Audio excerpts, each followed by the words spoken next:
شروع اللہ کے نام سے اور کروڑہا درود و سلام محمد عربی صلی اللہ علیہ وسلم اور ان کی آل پر۔ میں ہوں ڈاکٹر رؤف رانا اور آپ میرا یوٹیوب چینل دیکھ رہے ہیں۔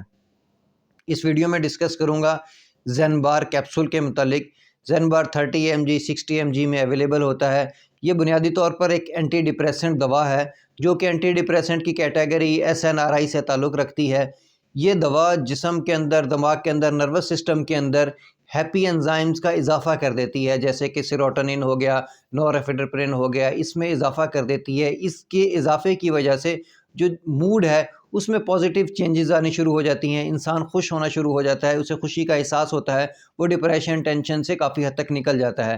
اور اسی ٹینشن ڈپریشن سے نکلنے کے ساتھ ساتھ ایک فائدہ یہ بھی ہوتا ہے کہ ایسے مریض جن کو درد محسوس ہو رہے ہوتے ہیں ان کے پین میں بھی خاصی حد تک کمی ہو جاتی ہے، وہ پین کی محسوس کرنے کی صلاحیت خاصی حد تک کم ہو جاتی ہے۔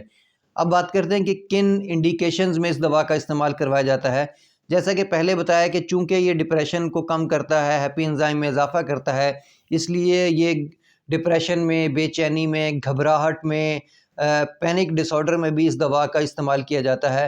اور ایک اور اس کی انڈیکیشن ہے کہ یہ شوگر کے مریضوں میں، ڈائبٹیز کے مریضوں میں جو نیوروپیتھی ہوتی ہے، ان لوگوں کو درد محسوس ہو رہے ہوتے ہیں، پاؤں میں جلن چبھن محسوس ہو رہی ہوتی ہے، اس میں بھی اس دوا کا استعمال کروایا جاتا ہے۔ اور شوگر کے مریضوں کو وہ جلن چبھن میں خاصی حد تک کمی محسوس ہوتی ہے اور ان کے پاؤں کے اندر خصوصاً جو درد ہوتا ہے وہ خاصی حد تک کم ہو جاتا ہے۔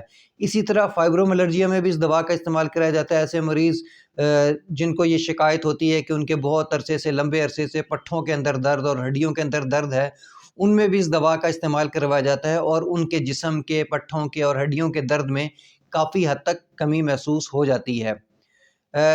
اب ہم بات کرتے ہیں کہ اس کی ڈوز کتنی ہونی چاہیے۔ ڈوز کے بارے میں ضروری یہ ہے کہ ڈاکٹر کی ہدایت کو فالو کیا جائے۔ ڈاکٹر آپ کی کیفیت کو دیکھتے ہوئے، آپ کے مرض کو دیکھتے ہوئے، آپ کے مرض کی نوعیت کو دیکھتے ہوئے، اس کی شدت کو دیکھتے ہوئے، آپ کے جسمانی وزن کو دیکھتے ہوئے یا آپ کی دوسری ادویات کے ساتھ انٹریکشن کو دیکھتے ہوئے دوا کی جو مقدار ہے اس کا تعین کرتا ہے۔ اس لیے ضروری ہے کہ ڈاکٹر کی ہدایت کو مد نظر رکھا جائے اور اسی کو ہی فالو کیا جائے، اپنی مرضی سے دوا کے اندر کوئی رد و بدل نہ کی جائے۔ اس کی سٹارٹنگ ڈوز 20 mg بھی ہو سکتی ہے اور سٹارٹ کے اندر اس کو 20 mg سے سٹارٹ کیا جاتا ہے، اس کے بعد 60 mg تک لے جایا جا سکتا ہے، اور اگر کنڈیشن فیوریبل نہ ہو تو اس کو 120 تک بھی لے جایا جا سکتا ہے، لیکن یہ صرف اور صرف ڈاکٹر کی مرضی سے ہی کیا جا سکتا ہے۔ ایک بات بتانا اور ضروری ہے کہ جیسے اس دوا کا استعمال کیا جاتا ہے تو بہت ساری اینٹی ڈپریسنٹ ادویات کی رائے اس کے جو اثرات ہیں ضروری نہیں کہ فوراً ہی ظاہر ہونا شروع ہو جائیں۔ بعض اوقات 2 ہفتے، 3 ہفتے، 20 دن تک بھی اس کے اثرات ظاہر نہیں ہوتے اور مسلسل 20 دن کے استعمال کے بعد آہستہ آہستہ آہستہ آہستہ اس دوا کا جو اثر ہے وہ ہونا شروع ہو جاتا ہے۔ اب بات کرتے ہیں اس دوا کے سائیڈ ایفیکٹ کے متعلق۔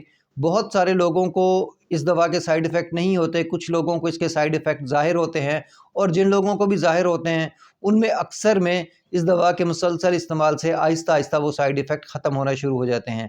اس کے زیادہ تر سائیڈ ایفیکٹ میں متلی ہونا، منہ خشک ہو جانا، دل گھبرانا، غنودگی ہونا، سر چکرانا، زیادہ پسینہ آنا یا اپنی جنسی زندگی میں کچھ مسائل جو ہیں وہ اس سے زیادہ تر پروڈیوس ہو سکتے ہیں۔ کچھ لوگوں میں موڈ کے جو ہے سوئنگ وہ بھی دیکھے گئے ہیں۔ اب ہم بات کرتے ہیں کہ کن لوگوں کو اس کا استعمال نہیں کرنا چاہیے۔ ایسے لوگ جو جگر کے عارضے میں مبتلا ہوں ان میں اس دوا کا استعمال صرف اور صرف ڈاکٹر کی ہدایت کے مطابق کرنا چاہیے۔ اسی طرح پریگننسی میں بھی صرف اس وقت ہی دی جا سکتی ہے جب اس دوا کو دینا بہت ہی ضروری ہے، اور صرف ڈاکٹر کی ہدایت کے مطابق ہی اس دوا کا استعمال پریگننسی میں یا دودھ پلانے والی مائیں کر سکتی ہیں۔ ایسے لوگ جو بلڈ تھننگ، خون کو پتلا کرنے والی ادویات کا استعمال کرتے ہیں جیسا کہ وارفن ہو گیا، ایسپرین ہو گیا، ان کو چاہیے کہ اس دوا کا اگر وہ استعمال کر رہے ہیں تو اپنے ڈاکٹر سے ضرور رابطہ کریں، کیونکہ ان دونوں ادویات کا انٹریکشن ہوتا ہے اور وہ خون کو زیادہ پتلا کر سکتا ہے۔ اسی طرح جو لوگ نیند کی ادویات استعمال کرتے ہیں ان کو بھی اپنے ڈاکٹر سے ضرور مشورہ کرنا چاہیے اور اس کی ڈوز کو ایڈجسٹ کرنا چاہیے۔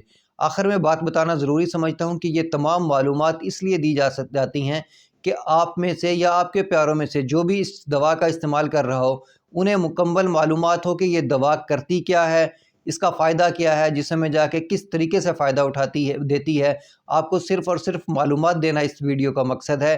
اس ویڈیو کا قطعاً یہ مقصد نہیں ہے کہ آپ اپنے طور پر اس دوا کا استعمال شروع کر دیں۔ مجھے امید ہے کہ میری یہ معلومات آپ کے لیے فائدہ مند ہوگی۔ اللہ آپ کو اور آپ کے تمام اہل خانہ کو صحت والی زندگی عطا کرے۔ اللہ حافظ۔